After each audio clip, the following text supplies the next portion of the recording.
Deuteronômio, capítulo 1, a partir do 32. Mas nem por isso crestes no Senhor vosso Deus, que foi adiante de vós por todo o caminho, para vos procurar o lugar onde deveríeis acampar, de noite no fogo, para vos mostrar o caminho por onde havias de andar, e de dia na nuvem. Tendo, pois, ouvido o Senhor as vossas palavras, indignou-se e jurou, dizendo: certamente nenhum dos homens desta maligna geração verá a boa terra a que jurei dar a vossos pais, salvo Calebe, filho de Jefoné, ele a verá. E a terra que pisou darei a ele e a seus filhos, porquanto perseverou em seguir ao Senhor. Também contra mim se indignou o Senhor por causa de vós, dizendo: também tu lá não entrarás. Josué, filho de Num, que está diante de ti, ele ali entrará. Anima-o, porque ele fará que Israel a receba por herança. E vossos meninos, de quem dissestes, por presa serão, e vossos filhos, que hoje nem sabem distinguir entre o bem e o mal, esses ali entrarão, e a eles darei a terra, e eles a possuirão. Porém vós virai-vos e parti para o deserto, pelo caminho do Mar Vermelho.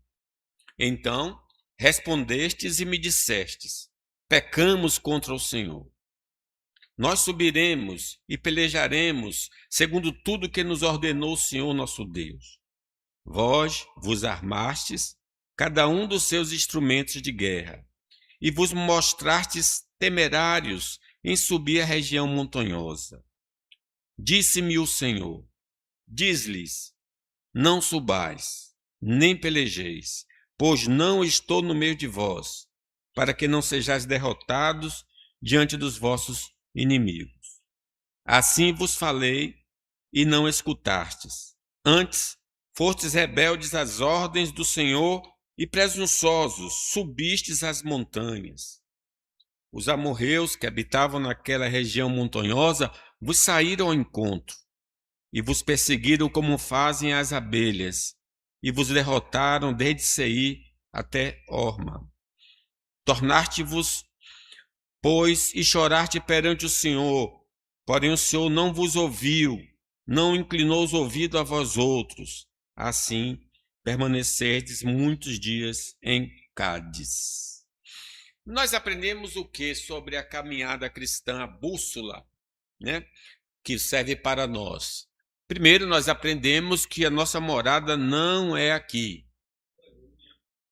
Nós somos do novo céu, da nova terra. Vamos nos desapegar das ilusões deste mundo. Somos apenas peregrinos a caminho de casa. Abraão saiu da sua terra, da tua parentela, para a terra que Deus lhe ia mostrar. A segunda verdade que aprendemos é que necessitamos de líderes tementes a Deus. Deus colocou no Velho Testamento profetas, reis e sacerdotes para governar o povo. No Novo Testamento, presbíteros e diáconos. Nós precisamos desses homens que Deus colocou em nossas vidas para a orientação espiritual. Também aprendemos que devemos meditar na palavra de Deus sobre o novo céu e a nova terra. Como é que a minha esperança pode ser vivificada? Quero trazer a memória que me pode dar esperança. É lendo a Bíblia, principalmente naquelas partes da promessa desse paraíso, que a nossa fé será vivificada. O quarto passo é que haverá obstáculos.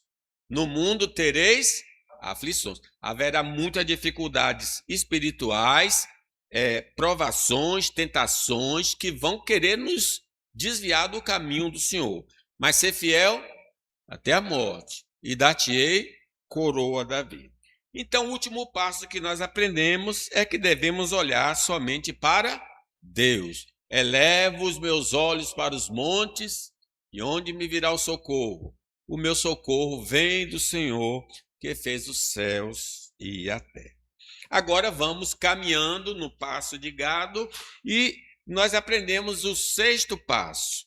A incredulidade nos impedirá de entrar na nova terra. Precisamos estar atentos a isso. A fé é muito importante nessa nossa caminhada. Olha o que diz o texto. Mas nem por isso crestes no Senhor vosso Deus. Tendo, pois, ouvido o Senhor as vossas palavras, indignou-se e jurou, dizendo: certamente nenhum dos homens desta maligna geração verá a boa terra que jurei dar a vossos pais.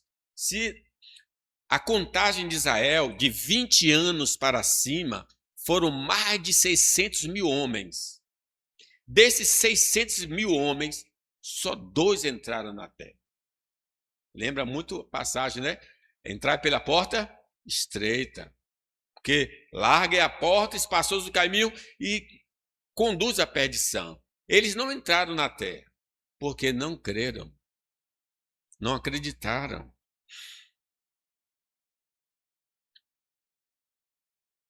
Então, desculpe. O que realmente pode nos barrar de entrar no céu não são os gigantes da vida, as dificuldades, nem os exércitos inimigos, porque nós devemos nos revestir de toda a armadura de Deus para ficar firme contra as ciladas do diabo, né? As forças espirituais do mal. Não são os gigantes, não são os inimigos, e sim a incredulidade. Porque Jesus falou: se creres, verás a glória de Deus. O pecado da dúvida tem o poder terrível de nos impedir de entrar na nova terra. Lá no Apocalipse 20 diz: ficarão de fora os incrédulos, os abomináveis, os mentirosos. A parte que lhes cabe será no lago que arde com fogo e enxofre. Olhe para o povo de Israel no deserto. Eles tinham a nuvem de Deus os guiando de dia e uma coluna de fogo os aquecendo e iluminando à noite.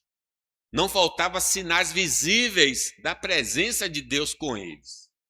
A presença do Pai era palpável, constante e visível. E ainda assim, eles escolheram desconfiar. Como Moisés lamentou: mas nem por isso crestes no Senhor. Eles viram todos os sinais que Deus operou no Egito. Mesmo assim, eles não creram no Senhor. Alguns pensam que se nós começarmos a vermos milagres, nós vamos ficar firmes na fé. Não. Ai de ti, Corazim. Ai de ti, Betsai. Porque os sinais que foram feitos em ti, se fossem feitos em Sodoma, eles teriam se arrependido, né? Essa incredulidade indignou a Deus, fazendo com que aquela geração fosse mandada de volta para o deserto. Não, vocês iam entrar, agora não vão não. Voltem.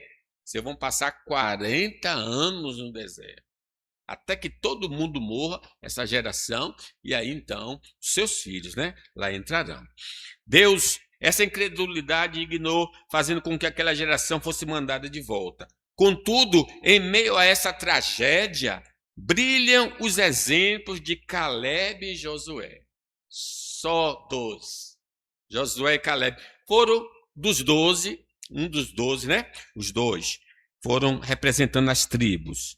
Homens que perseveraram em seguir o Senhor e por isso receberam a herança. O Senhor disse: Caleb vai entrar, Josué vai entrar. E quando eles entraram, Josué, por exemplo, Caleb tinha 84 anos. 84 anos quando entrou. Que a nossa fé seja como a deles. Não fechemos os olhos para o cuidado contínuo de Deus. creiamos, confiemos e perseveremos até que nossos pés pisem na nova terra. É verdade que não tem nenhuma nuvem, coluna de fogo, mas a misericórdia do Senhor se renovam cada manhã. Estamos de pé, estamos firmes, é o Senhor que nos sustenta. Muitas vezes tratamos a dúvida como uma fraqueza compreensível, mas esquecemos o peso espiritual que ela carrega. Duvidar é algo sério, não é algo simples. A verdade é que a falta de fé na pessoa e na palavra de Deus é uma ofensa gravíssima. Quando não cremos, estamos no fundo chamando Deus de mentiroso ou questionando o seu poder. Lembra do capitão nos dias de Eliseu? E Eliseu disse, olha, dia tal vai ter comida em abundância. Ele disse, ainda que Deus possa abrir janela do céu, como é que isso vai acontecer? Duvidou da palavra e do poder de Deus. Imagine a dor do Senhor a olhar para uma geração que viu seus grandes milagres, ouviu a triste constatação de Moisés, mas nem por isso crestes no Senhor. Deus deseja ser crido, confiado e amado. O autor de Hebreus nos lembra de que sem fé é impossível agradar a Deus. Aquele que deseja verdadeiramente se aproximar do Pai e cruzar os portões da nova terra, precisa banir a incredulidade do coração e confiar plenamente que o nosso Deus existe e é fiel e recompensará ricamente todos aqueles que o buscam de todo o coração. João 3,16 diz, porque Deus amou o mundo de tal maneira que deu seu Filho unigênito para que todo aquele que nele crê não pereça, mas tenha a vida eterna. Então, precisamos entender que as demonstrações contínuas da graça de Deus agravam mais a ofensa de não crer no Senhor e em sua palavra. Quer dizer, Deus tem feito muitas coisas por nós e em nós. Então, quando nós deixamos de acreditar, é uma ofensa gravíssima. O povo de Israel teve o privilégio inestimável de ter o próprio Criador caminhando à frente deles. Deuteronômio 1:33, por todo o caminho, de noite no fogo e de dia na nuvem. No entanto, mesmo cercados por esses milagres, eles escolheram duvidar. Irmãos, é terrível isso quando a gente pensa. Eles não tinham uma Bíblia, mas eles tinham a nuvem. Eles tinham a coluna de fogo. E mesmo assim não acreditam em Deus. O que é que pode ser feito mais para um indivíduo desse? É por isso que o juízo divino foi tão severo e definitivo contra aquela geração. Olha o que diz Números sobre esses homens. O Senhor falando, nenhum dos homens que, tendo visto a minha glória e os prodígios que fiz, todavia puseram à prova já 10 vezes e não obedeceram a minha voz, nenhum deles verá a terra. Pesada. Deus é amor, mas também é justiça. Quando fechamos os olhos para os milagres que já testemunhamos, a nossa dúvida deixa de ser uma simples fraqueza e se torna um desprezo direto ao amor do Pai. É verdade que nós hoje não estamos vendo muitos milagres, no sentido de curas, mas de vidas transformadas. Pessoas que nós conhecíamos, que andavam nas trevas e agora estão na luz. É o poder de Deus manifesto. Deus, irmãos, é infinitamente amoroso, gracioso, paciente conosco. No entanto, precisamos ter a clareza espiritual de que a única coisa que desperta a ira de Deus é o pecado. Incredulidade é pecado, não crer. Quando escolhemos o caminho da rebeldia e da murmuração constante, estamos caminhando para o precipício. 10 vezes eles se queixaram. Sempre estavam se queixando. A história de Israel no deserto é um alerta doloroso. A palavra nos diz que o Senhor ouviu todas as palavras de dúvida daquele povo. Diz que indignou-se e jurou. Então, quando eu reclamo da minha sorte, quando eu estou blasfemando no meu interior, Deus observa, porque o Senhor tu me sondas e me conhece. Sabe o meu deitar? De longe penetras no meu pensamento. A teimosia deles os levou a uma sentença trágica. Os próprios lábios que murmuraram selaram o destino deles de morrer no deserto, sem jamais pisar na terra prometida. Que possamos aprender esse relato, sim, porque com tua boca serás justificado, com tua boca serás condenado. Porque todo aquele que invocar o nome do Senhor será salvo. Vigiemos nossos lábios e o nosso coração. Abandonemos hoje mesmo qualquer postura de teimosia diante do Pai, escolhendo a submissão e a gratidão, para que a gente não perca o privilégio de entrar no descanso que Ele preparou para nós.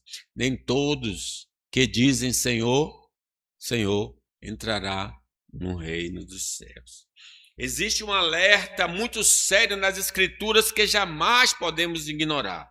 A verdade dura é que Deus impedirá os incrédulos de entrar no paraíso eterno, porque a incredulidade obstinada ofende profundamente a santidade de Deus. A história de Israel nos mostra que uma geração inteira ficou de fora da terra prometida porque duvidou de Deus. Apenas os que perseveraram em seguir o Senhor de todo o coração, como Caleb, receberam a herança. Isso deve nos levar a uma profunda e sincera reflexão sobre as palavras de Jesus em Mateus que eu acabei de citar.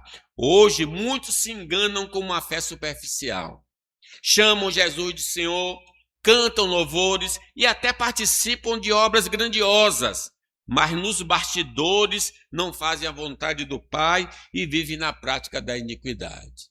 Apartai-vos de mim, vós que praticais a iniquidade. No grande dia, essas pessoas descobrirão da pior forma que ser religioso de maneira displicente, não real, não verdadeira, não abre as portas da eternidade. Deus procura a verdadeira religião, diz Tiago, cuidar dos pobres, das viúvas em suas necessidades. Que possamos avaliar nossa própria caminhada e buscar uma fé verdadeira e obediente, para não ouvirmos o terrível nunca vos conheci. Mas assim, para entrarmos no reino com a mesma perseverança que garantiu a vitória de Caleb. Vamos fazer parte do grupo de Caleb. Quando alguém lhe perguntar, você é de que escola? Eu sou da escola de Caleb, eu sou da escola de Josué, que foram fiéis ao Senhor, né? É muito comum querermos as bênçãos de Deus e o acesso ao céu, mas muitas vezes resistimos em seguir as regras do Senhor, em obedecer aos seus mandamentos. Contudo, a palavra é inegociável. Deus não deixará entrar em sua terra quem desobedece a sua palavra. A terra é para os fiéis e verdadeiros. O relato, então, de Deuteronômio nos traz um temor santo. Até mesmo Moisés, o grande líder e amigo de Deus, sofreu as consequências da desobediência e foi impedido de entrar na terra prometida. Claro que aqui é um simbolismo. O pastor desde o começo falou que é um simbolismo. Mas vejam, por que Moisés não entrou? Porque Deus disse, fale a rocha, e ele feriu a rocha. Ele não obedeceu por essa desobediência, por essa incredulidade. Moisés, você não vai entrar. Lembre, a diferença de Moisés para esses homens é que o Senhor disse, você não vai entrar, mas eu vou deixar você ver. Os outros não viram, mas Moisés viu. Foi levado no monte e contemplou. Veja a terra que eu vou dar ao povo. Ele, oh Deus, deixa eu entrar, não fale mais comigo. O Senhor disse para Moisés, não fale, não insista, você não vai entrar. A tarefa foi passada a Josué. Se Deus foi tão rigoroso com o seu grande profeta, por que acharíamos que ele faria vista grossa para a nossa rebeldia hoje? Ah, se eu não obedeço hoje, será que lá quando eu chegar, Senhor, Senhor... Às vezes alguns com carteirinha, né? Carteirinha de membro de igreja, da carteirada. Não, você não entra aqui não, meu filho. Eu conheço você. A justiça e a misericórdia do Senhor andam de mãos dadas. Pois a palavra nos mostra que Deus deixará entrar na terra prometida os crentes perseverantes e os menores que ainda não chegaram à idade da razão. Sim, é interessante essa questão dos menores ali, porque o povo incrédulo no deserto usou os próprios filhos como desculpa para o medo, dizendo que eles morreriam nas mãos dos inimigos. Mas o Senhor revelou essa lógica humana, mas o Senhor reverteu essa lógica humana e declarou. O que é que declarou? Vamos ler aí? E vossos meninos, de que dissestes? Não botei não, né? Por presa serão, e vossos filhos, que hoje nem sabem distinguir entre bem e mal, esses ali entrarão, e a eles darei a terra, e a eles possuirão. Ironicamente, os pequeninos que os pais temiam perder foram exatamente os que herdaram as promessas de Deus. Um dos maiores fardos, irmãos, que podemos tentar carregar na vida é a ilusão de que podemos conquistar o céu pelo nosso próprio esforço. Os católicos antigamente faziam romarias, pagavam promessas, antes mesmo de Lutero, né? Com o objetivo de conquistar. A dura, porém libertadora verdade é esta: ninguém entrará no paraíso eterno através de boas obras. Por mais que tentemos ser bons, a nossa natureza é falha, porque todos pecaram, destituídos estão da glória de Deus. E toda boa obra que realizamos acaba de alguma forma misturada com impurezas, seja por orgulho, egoísmo ou motivações erradas. Como então podemos ter esperança? Se está na igreja, envolvido na igreja, trabalhando, dizimando, isso não vai me dar acesso ao reino. O que fazer? A resposta do apóstolo Paulo é o que acalma e salva a nossa alma. O homem é justificado por obra, o homem não é justificado por obras da lei, e sim mediante a fé em Jesus. Crê no Senhor Jesus e será salvo. A ponta para a eternidade não é construir com os tijolos do nosso bom comportamento, mas pelo sacrifício perfeito de Cristo na cruz. Olhai para mim e sede salvos todos os moradores da terra. Paremos de tentar justificar nós mesmos diante do Pai. Abandonemos o peso da religião baseada em méritos e descansemos na maravilhosa certeza de que somos aceitos e salvos não pelo que fazemos, mas exclusivamente pelo que Cristo já fez por nós. Quem crê no Filho tem a vida eterna. Quem não crê no Filho não verá a vida, mas a ira de Deus permanece sobre ele. Se sentimos que a nossa fé está fraca, prestemos atenção à fonte da qual temos bebido. A fé em Deus não cai do céu como um passe de mágica. Ela só chega à nossa vida quando intencionalmente buscamos a sua voz, ouvindo a pregação do Evangelho ou lendo a Bíblia. A fé precisa de nutriente e é a palavra de Deus. Porque está escrito, a fé vem pela pregação. Se queremos mais fé, precisamos mais da palavra de Cristo. Examinai as Escrituras. No entanto, ouvir é apenas a metade do caminho. Como podemos provar que realmente cremos naquilo que lemos ou escutamos? A resposta está em nossas ações. A fé sem obras é morta. A nossa fé vai se evidenciar pela atitude diante do que Deus tem revelado. Olhe para Abraão. Ele ouviu a promessa do Senhor, mas a sua fé só foi validada quando ele obedeceu e partiu sem saber aonde ia. Quando Deus pediu o filho, Isaque, ele deu o filho, ofereceu seu filho. A fé não é apenas crer passivamente que Deus falou. É ter a coragem de arrumar as malas, dar o primeiro passo e obedecer, mesmo quando o destino final ainda não está visível, o novo céu e a nova terra. Alimentemos a fé com a palavra e em seguida coloquemos a fé para caminhar. Lembre, quem tem fé tem obras. Quem tem fé obedece. Quem tem fé age como Raabe, esconde os espias. Em sétimo lugar, irmãos, sétimo passo. Pela nossa própria força, não entraremos no paraíso. Disse-me o Senhor, diz-lhes,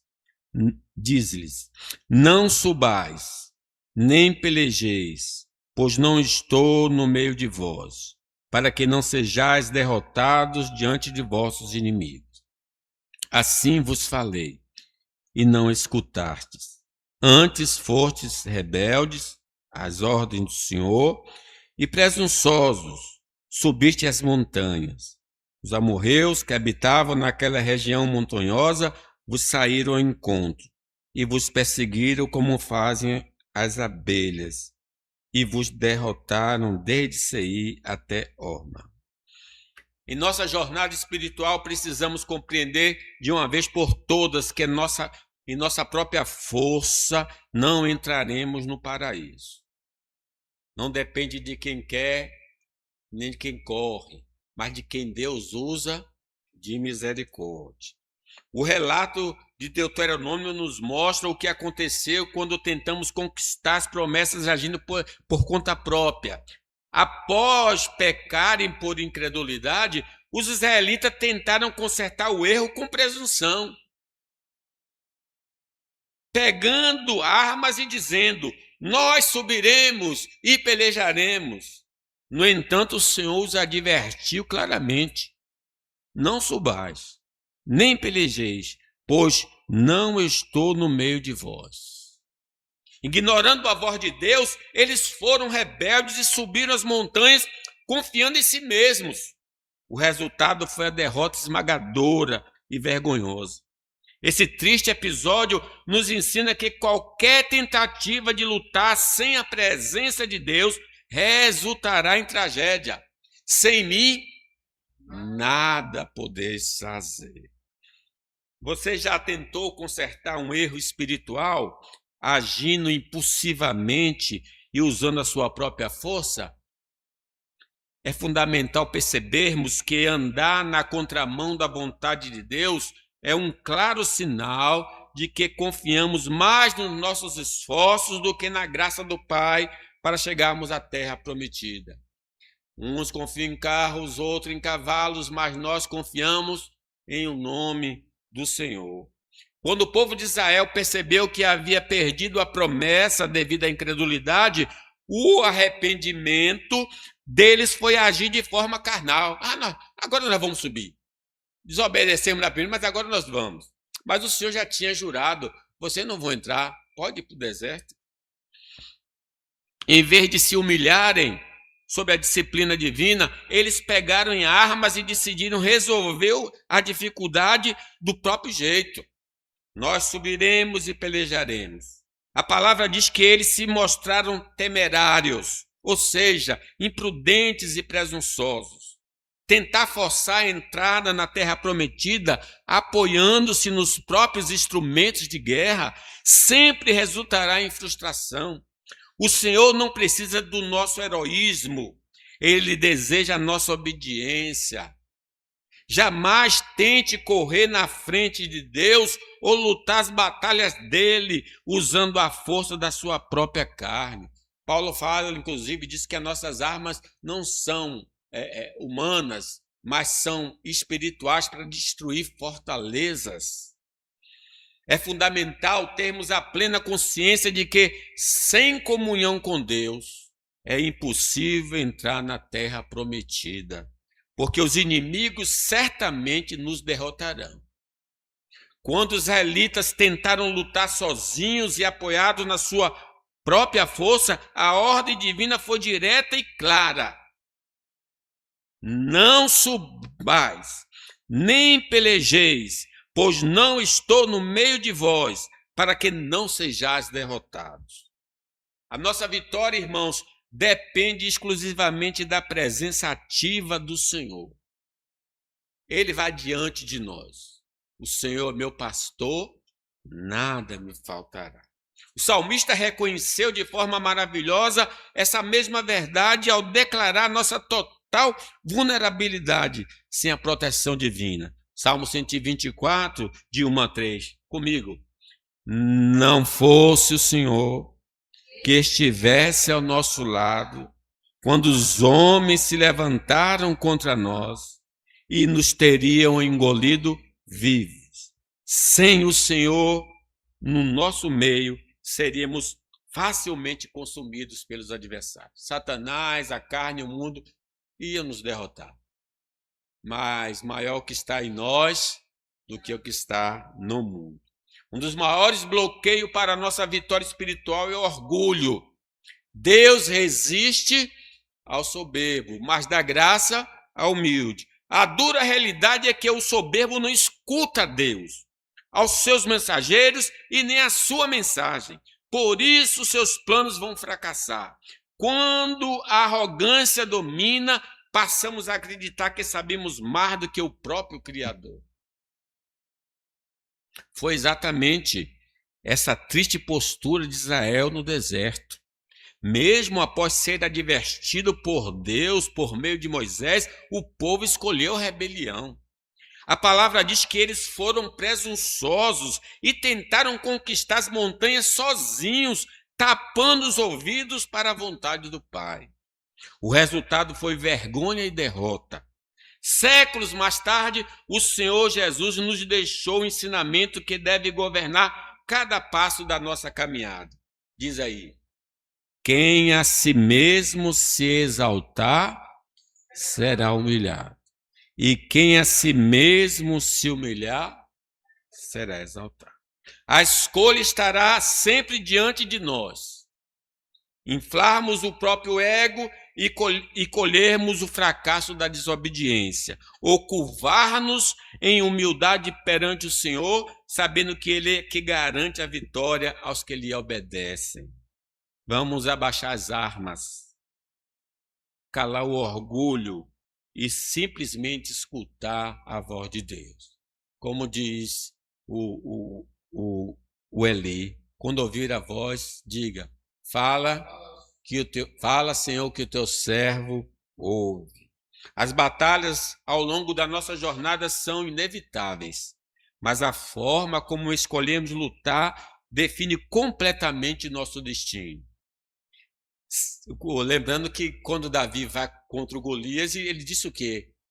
Quando Davi foi com Golias: eu venho em nome do Senhor dos Exércitos e Ele vai me entregar você nas minhas mãos. Se tentarmos agir com a força do próprio braço, sem a direção e a presença de Deus, os inimigos do caminho para a terra prometida nos derrotarão e nos impedirão de alcançar a terra. Foi exatamente isso que Israel experimentou no deserto. Ao subirem a montanha sozinhos, foram perseguidos como abelhas e sofreram uma derrota humilhante. Hoje, a nossa guerra não é contra os amorreus ou contra o sangue e a carne, mas contra hostes espirituais do mal nas regiões celestiais. Como não temos como temos enfrentado o dia mau. A palavra nos chama a uma postura de dependência. Não confie na sua própria inteligência ou força. Sedes fortalecidos no Senhor e na força do seu poder. Apenas vestidos com a armadura espiritual dos céus, conseguiremos resistir aos ataques do inimigo, permanecer inabalável diante das crises e, finalmente, cruzar os portões da nossa morada eterna. É o poder de Deus, é a armadura de Deus, é tudo de Deus, irmãos. Não podemos vencer. Todos nós falhamos e precisamos ter humildade de reconhecer que os nossos próprios pecados nos impedem de entrar na terra prometida. A mancha da nossa desobediência nos desqualificaria para sempre de habitar num lugar santo. No entanto, existe uma esperança gloriosa que muda toda a nossa história. Se Jesus nos lavar, estaremos aptos para entrar no paraíso. O sangue de Jesus, seu Filho, nos purifica de todo pecado. O apóstolo João teve a visão indescritível daqueles que venceram as aflições deste mundo e chegaram à glória.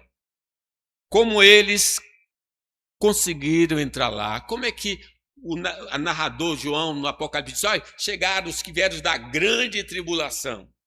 Eles não confiaram no seu próprio esforço, mas lavaram suas vestiduras e as alvejaram no sangue do Cordeiro.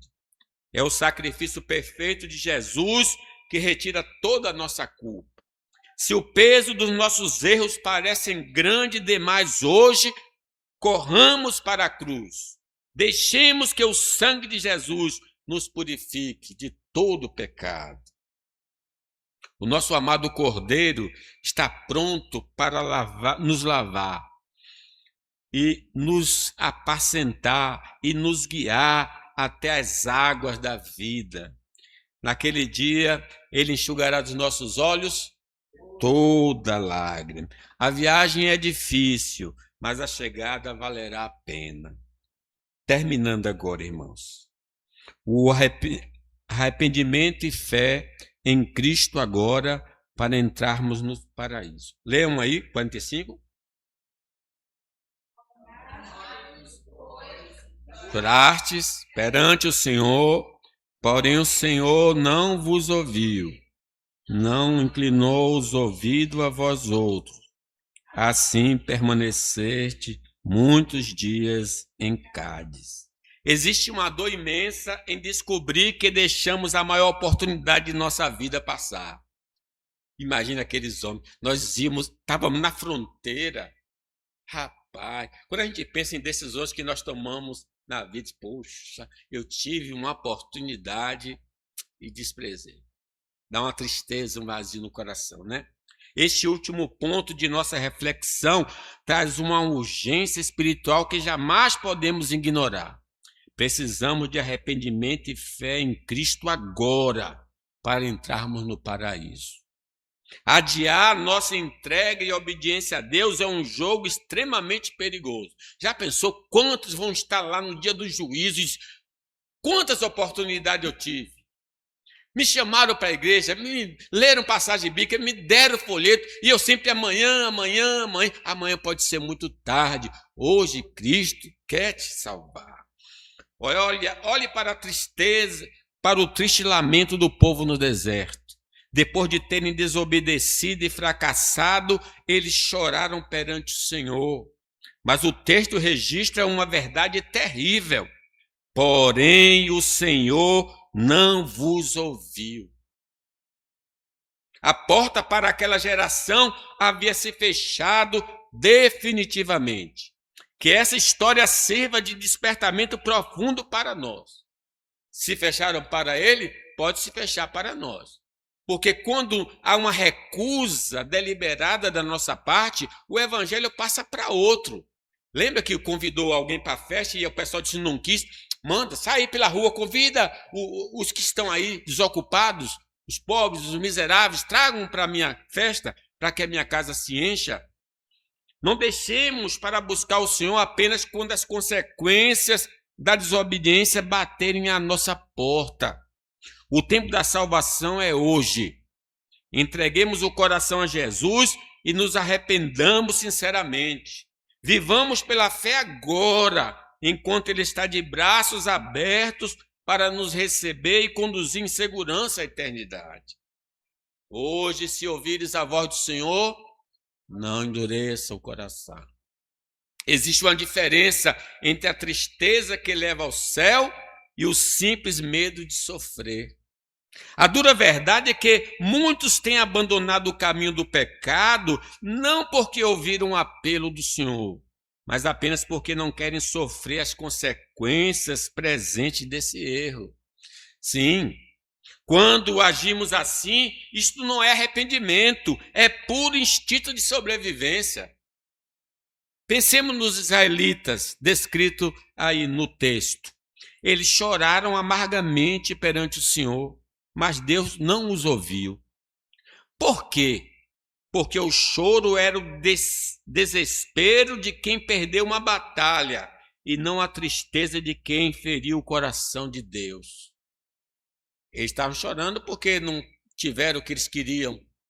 Eles não estavam tristes porque ofenderam o Senhor. Lembremos também da mulher de Ló.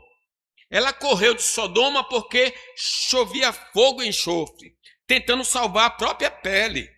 No entanto, o seu coração nunca saiu daquela cidade corrompida. Ao olhar para trás, ela revelou que amava o pecado e apenas temia o juízo, terminando transformado em uma estátua de sal.